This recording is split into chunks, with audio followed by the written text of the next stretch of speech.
In 1978, gay and lesbians in Sydney created a march to stand for gay rights. And that march has turned into one of Australia's and the world's biggest pride parades, Mardi Gras. On today's show, we're going to be speaking to the president of Mardi Gras.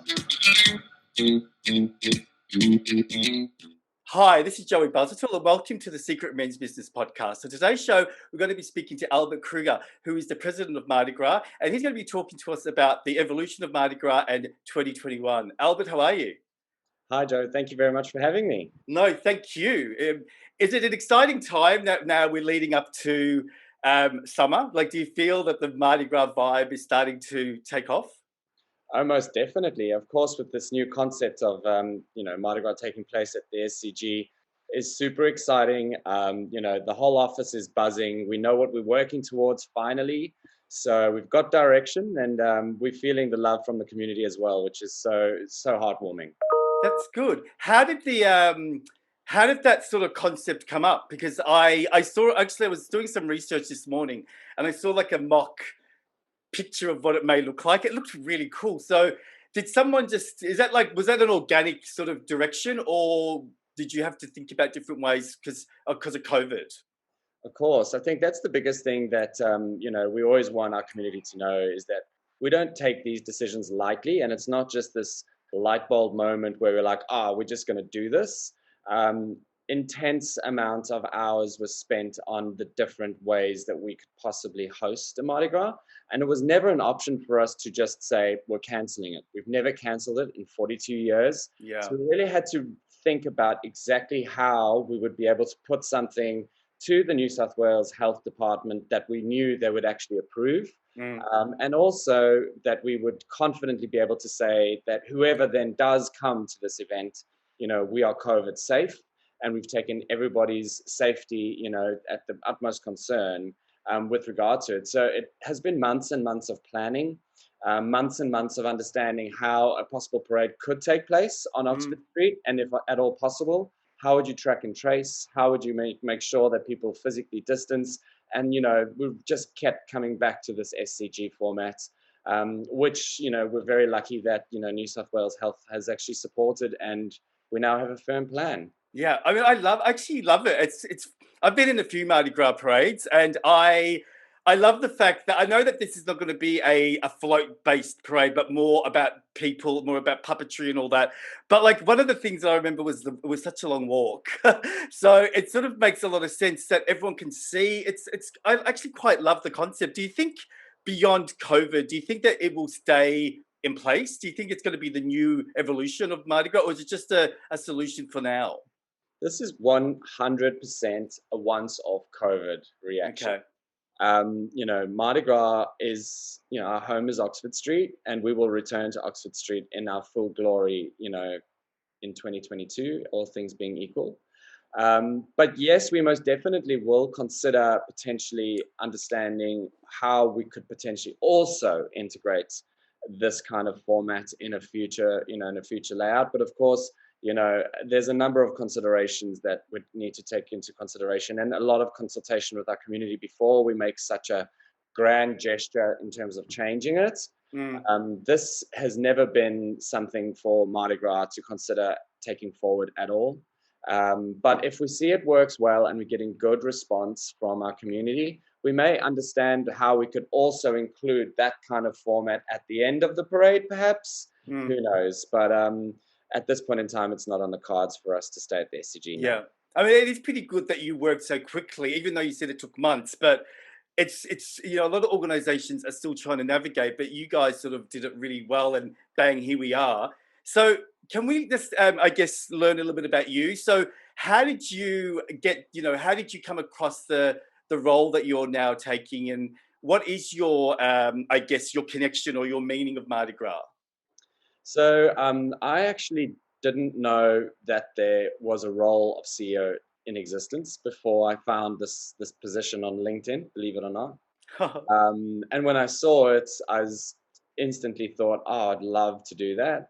And my previous role, I ran major trade shows and exhibitions all around Australia as portfolio director for an exhibitions firm in industrial shows. So not that glamorous or exciting, But before that, I actually started my own events agency in South Africa at 21 and grew that to over 60 employees, 4 businesses.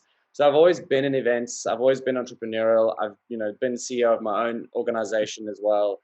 So it's very much your personal life and your community life colliding with your professional life, and being at the right place, the right time, having the relevant experience, and being able to apply it to an organization that is already a global brand, as you know.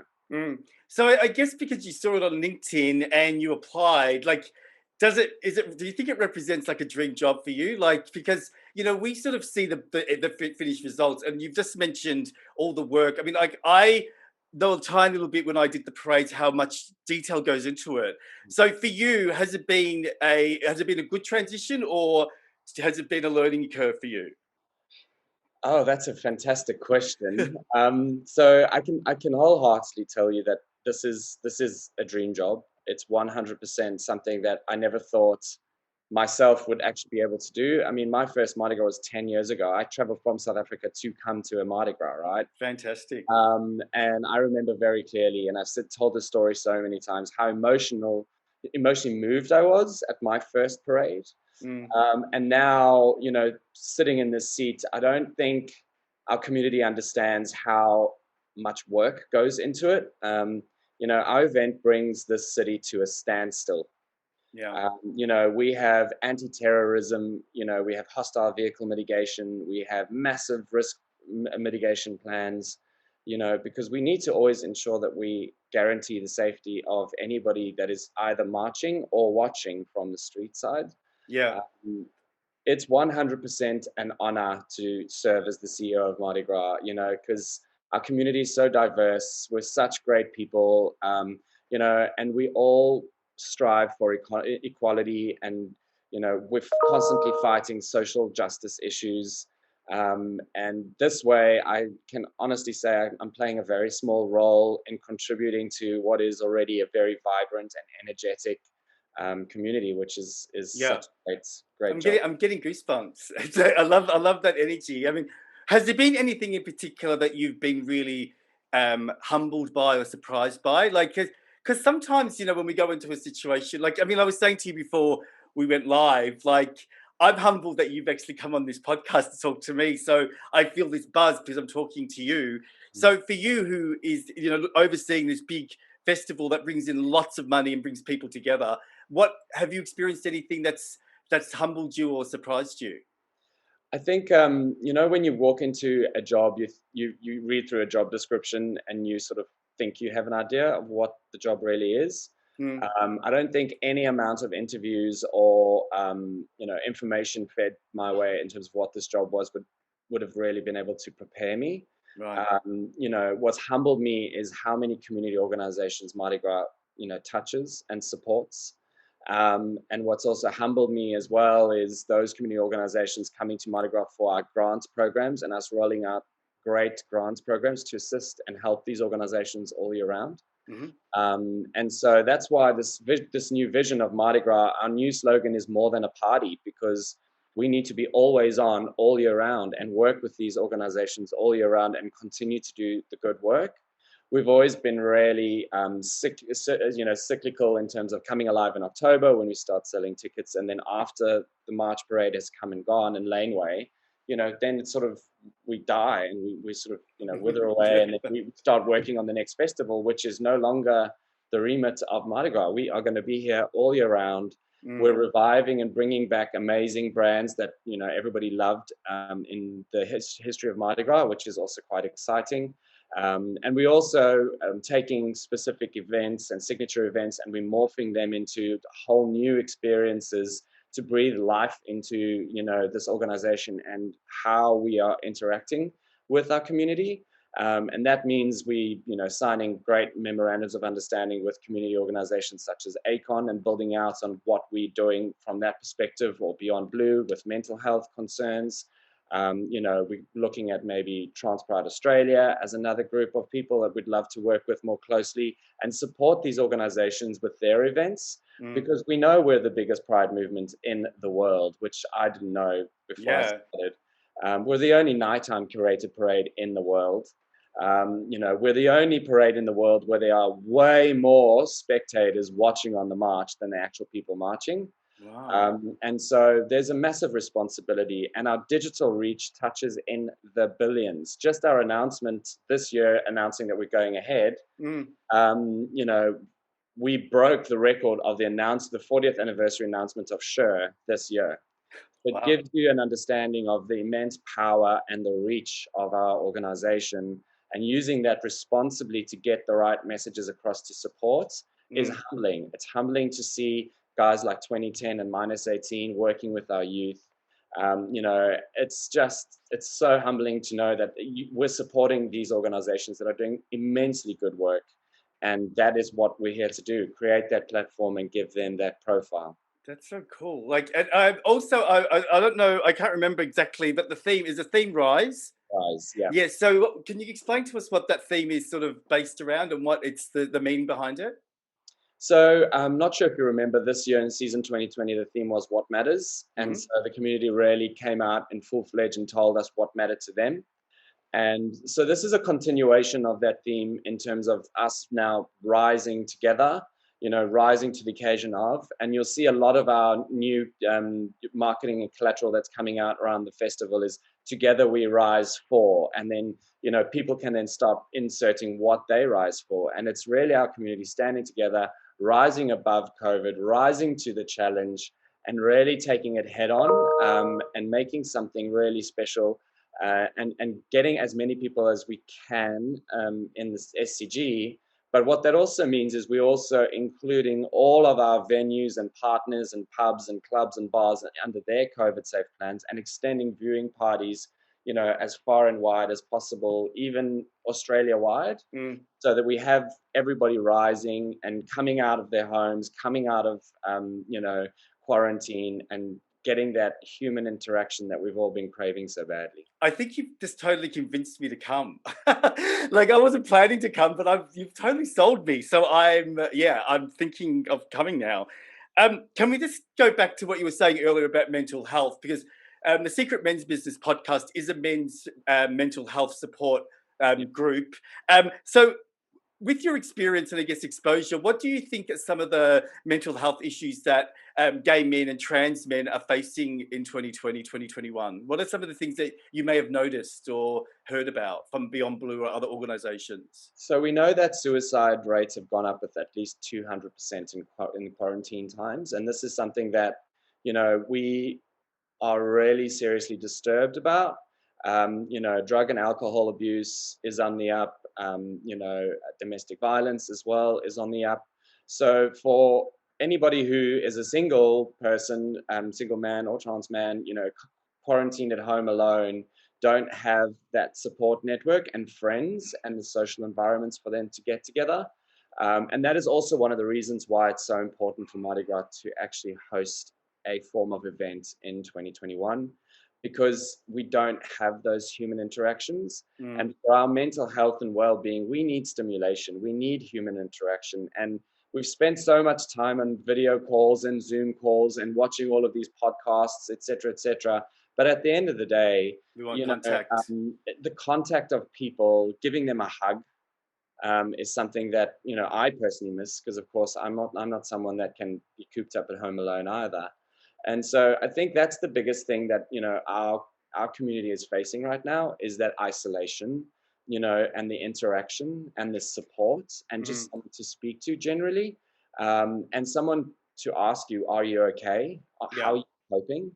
Mm. People are also constantly working because they're working from home. It's difficult to close the computer because your home is now your office and you can't get away from the office. True. So it's a compounded amount of issues that is now all rolled into one, not taking into consideration people who have actually lost their jobs and income, and actually the stress of managing all of these issues that will create so much anxiety that people are also too afraid to reach out and say, hey, I need some help. Mm. I think, if anything comes from this podcast, I'd urge everybody to just reach out to your friends, your family, and really ask them, are you okay? Are you being supported? Do you need anything? specifically when they may be going through massive career issues. When you're isolated at home, you don't necessarily know what's going on in the organization because you're so far removed. And that's the issues that we're facing. And so it is important for us to work very closely with our partners such as City of Sydney and Destination New South Wales, etc., because really these are the organizations with us creating these spaces and pushing us to get back out there and get into the social environment and get that support going again. Yeah, I mean, that's one thing I guess I'm proud of is that the Secret Men's Business Group started off because I lost 3 friends to suicide a few years ago. But then when COVID came, it exploded. And all the things that you were talking about are things that we very diligently have implemented to support these guys. And, we've got people from all around the world now. So I see it as an ongoing sort of support. But you're right. Like we've been in Melbourne, so we've been in lockdown. We only came out like a few weeks ago, so it Yeah. has been hard. Do you sort of?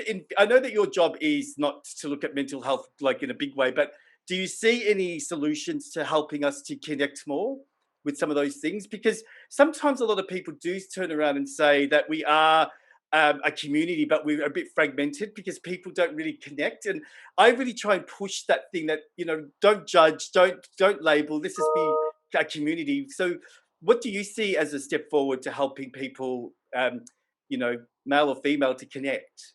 So, Joe, I think what you're doing is a really good example of the way that we can carry on doing this. It's getting those forums open and actually talking openly and honestly about these concerns.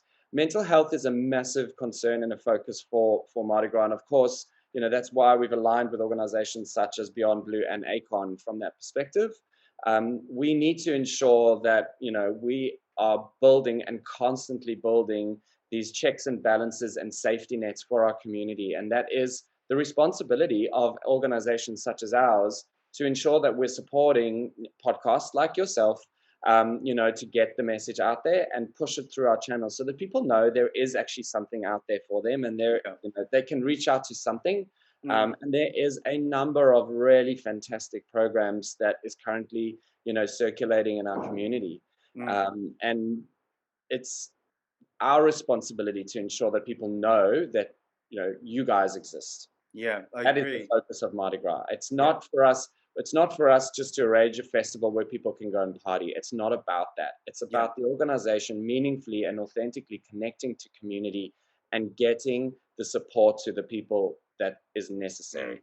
Do you feel that the community? I'm totally 100% Team Albert.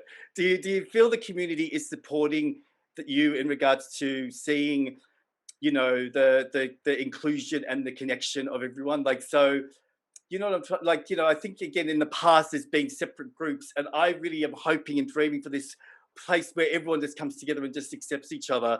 How do you think the community is taking your vision?